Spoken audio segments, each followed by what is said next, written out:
my name is Annie. I am going to go over and analyze a paper published in 2016 by the Traumatology Journal. Yes, so I'm just going right into it. The paper is Post-Mission Altruistic Identity Disruption Questionnaire, Identifying Humanitarian-Related Distress During the Reintegration Period Following the International Humanitarian Aid Work.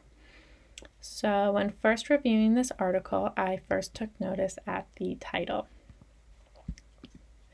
Yes, so the title I could tell was an empirical study to look at stressors in humanitarian workers post-deployment.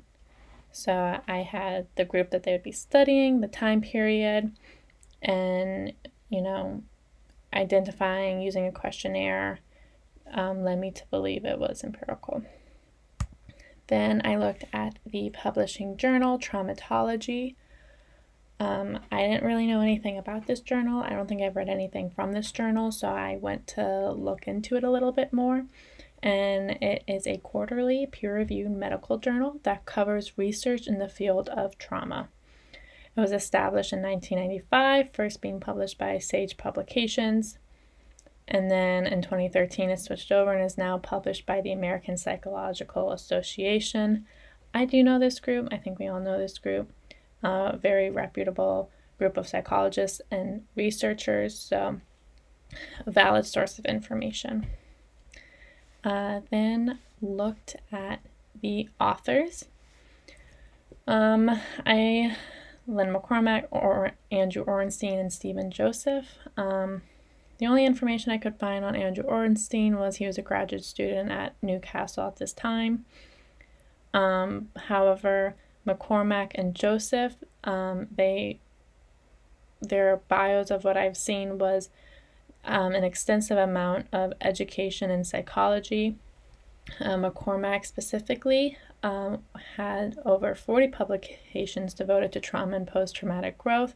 She has an extensive background working in humanitarian missions, as well as working with those who returned from military deployments, while Joseph, a professor, specialized and had numerous publications as well on post-traumatic growth and positive psychological perspectives. So both extensive background and knowledge of this area and field. Then looking at the abstract, it was fairly straightforward.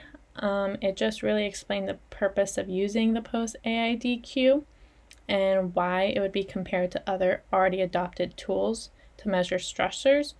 However, reading the title and then going on to read the abstract, it was a bit confusing as a reader, because from reading the title, you're kind of led to believe it was going to be about the stressor, about the humanitarian aid worker, where reading about the abstract, it was more focused on the tool used to identify stressors in the aid worker.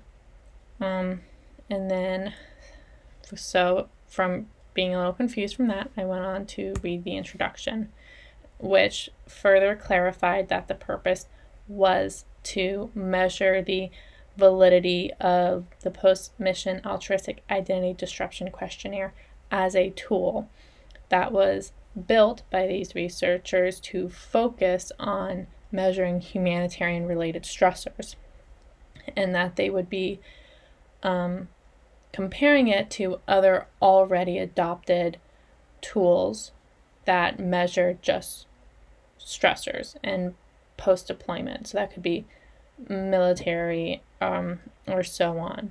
It then went on to discuss, humanitarian aid risks, like why it's important to identify stressors, why it's important for humanitarian aid workers to, get help and to be supported when deployed. Then went on to describe what the questionnaire is, and then its method. So the methods, straightforward, 18-item questionnaire strongly agree, somewhat agree, slightly agree, and so on, online.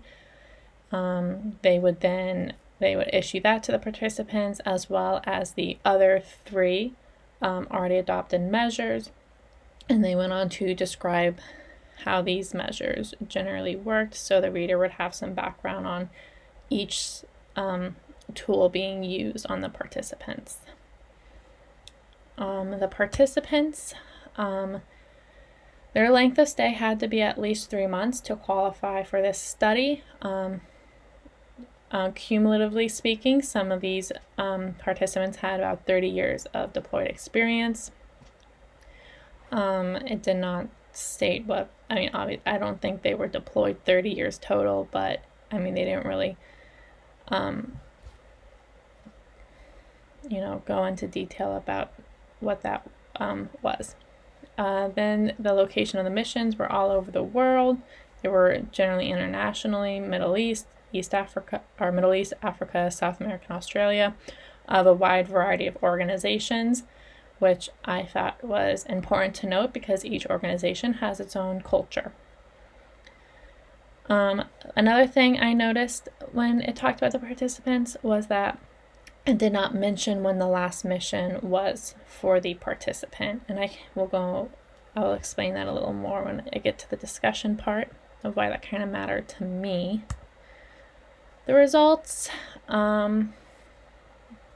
straightforward. It was all quantitative. They used statistics. It was all quantitative to test really the reliability, the validity, how consistent the post-AID was in determining these stressors against other tools determining the stressors, and comparing the results of the tools against the post-AID. So again, fairly straightforward.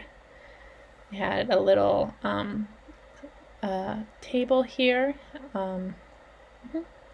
going and deciphering it between the demographics. So the results, straightforward. They said the post-AID was fairly consistent, fairly reliable. However, they did go into detail with limitations. Sample size, they said it was kind of small. They needed a larger sample size. One thing to note was, again, when I said the participants, it didn't say anything about how long their last mission was until they took this test. That was kind of noted to me because then there was no control for recall bias. That wasn't even a consideration for these researchers. I think anyone that has kind of any background or knowledge on psychology, stressors can increase or decrease over time from the traumatic experience. So recalling how one felt post-deployment, it may not be as accurate as them recalling that how they felt versus how they actually did feel. So also to note, here they said in the original study in this paper, McCormack and Joseph, those two professors, they did use this post-AID they did study this before as a tool. So this is actually the second study that they're doing to test the validity. And I thought that was really important because it kind of speaks to the continuation of the researchers to test the accuracy and precision for this tool. They did go on, more research is important. Nothing is super conclusive, but overall positive feelings towards this as a tool for humanitarians. So why is this important? This study is of significance because it's mentioned in the study that post-deployment support is not standardized across the humanitarian organizations. As I've mentioned, each organization has different culture. This can be seemingly problematic because aid workers coming from these, a lot of times, traumatic experiences, whether they're witnessing something, they participated in something versus just being away from home in itself is a stressor. For them to reintegrate into society and build relationships, it can be problematic, and it can also see the aid worker as deploying like too soon or not at all. So it really could also speak to the ability of aid workers going back to work or not. And that kind of goes into what's next for this article. Obviously, more research is needed, but from a literature search component, this article described like a lot of depth or a need for organizations to support their workers when returning home. By using this tool, it could effectively measure those stressors specifically in humanitarian workers as to alert organizations of like who and when to intervene, and with further research on whether like how to intervene, whether it's clinical interventions or not. So from reading the title of this paper versus what it's actually about, it did differ, but overall I found it very interesting and enlightening. I liked how the researchers used multiple comparative measures to test this tool. I think that really speaks to like the breadth of them trying to create like a really like good argument for this tool to be used. And yeah, that's really it. Overall, it was a good paper. Really speaks to like, I think its importance, because even though the mission may end when the aid worker comes home, it doesn't mean like the stress or the impactful experience has ended. And it's really important to keep following up with aid workers to make sure that they're doing okay post-deployment. And that's all I have.